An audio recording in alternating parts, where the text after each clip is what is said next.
Welcome back to another explainer. We're jumping straight in today because we are bringing absolute clarity to a notoriously tricky problem. We're going to completely decode question 21 from the November 2023 Edexcel GCSE Maths Higher Tier paper. Our goal right now is incredibly simple. Break down the exact workings you need to secure every single one of the 5 marks up for grabs using the precise language straight from the official mark scheme. Here is our roadmap for today.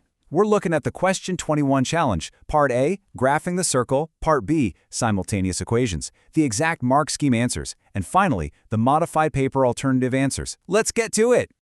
Section 1, the Question 21 challenge. Here is the exact prompt candidates faced in the exam hall. Part A is pretty straightforward. On the grid, draw the graph of x squared plus y squared equals 169. Then, Part B hits us with, use your graph to find estimates for the solutions of the simultaneous equations x squared plus y squared equals 169 and 2y equals 3x. Notice that key phrase right there, find estimates. This is a 5-mark graphical problem, guys. Your visual accuracy is literally just as important as your algebra here. Take a look at the blank coordinate grid they give you. Notice how both axes scale perfectly symmetrically from -14 to +14? Well, in an exam environment, absolutely nothing is random. That specific scaling provides a massive physical clue telling us exactly how big our graph is going to be. Keep that in your back pocket. Moving on to Section 2, Part A, graphing the circle.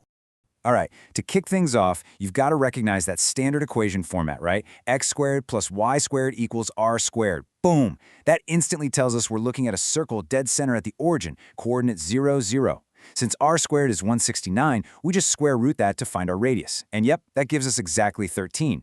Remember that grid going up to 14 we just looked at? Suddenly it makes perfect sense. It's literally tailor-made to comfortably fit a circle with a radius of 13. Now, check out the exact wording from the mark scheme.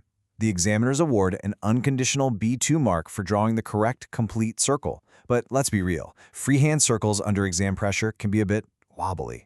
Luckily, there's a brilliant safety net. You lock in a partial B1 mark, just for plotting at least 5 correct points on the circumference, or even if you just show clear written evidence that you know the radius is 13. Pretty generous, right? Okay, Section 3, Part B, simultaneous equations. We've got our circle. Now we deal with the simultaneous equations by taking the second equation, 2y equals 3x. This is just a straight line passing through the origin. All you do is plot a few points, like, hey, if x is 2, then 2y is 6, which means y is 3. Easy. You draw that straight line right across your grid. Once it's down, you visually identify the exact 2 locations where that line slices through the circumference of your circle. Those 2 intersection points, those are your graphical estimates. That's the whole game. Next up, Section 4, exact mark scheme answers. Let's unpack this highly technical grading instruction straight from the source. The examiner gives an accuracy mark in A1 for stating both correct pairs of values, and they have to be matched correctly, the x with its specific y. But look at this bit, ft from A, deep on B1. That means it is a follow-through mark dependent on your earlier work. Basically, if you didn't actually draw the circle in Part A, you can't just magically guess the numbers here and expect credit. You've got to show the work. But honestly, here is a super reassuring rule directly from the scheme. Accept values given as coordinates. You don't have to write out some long formal statement like x equals this and y equals that. If you simply drop your answers clearly inside brackets as standard coordinate pairs, you lock in the marks. It's a huge relief to see that kind of flexibility.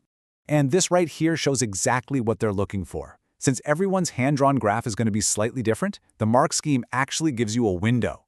For that top right intersection point, your x value just needs to land anywhere from 7.0 to 7.4, and the matching y value between 10.6 and 11.0. For the bottom left point, it's just the negative equivalence, so x between -7.0 and -7.4, and y between -10.6 and -11.0. Hit those windows, and you've nailed full marks.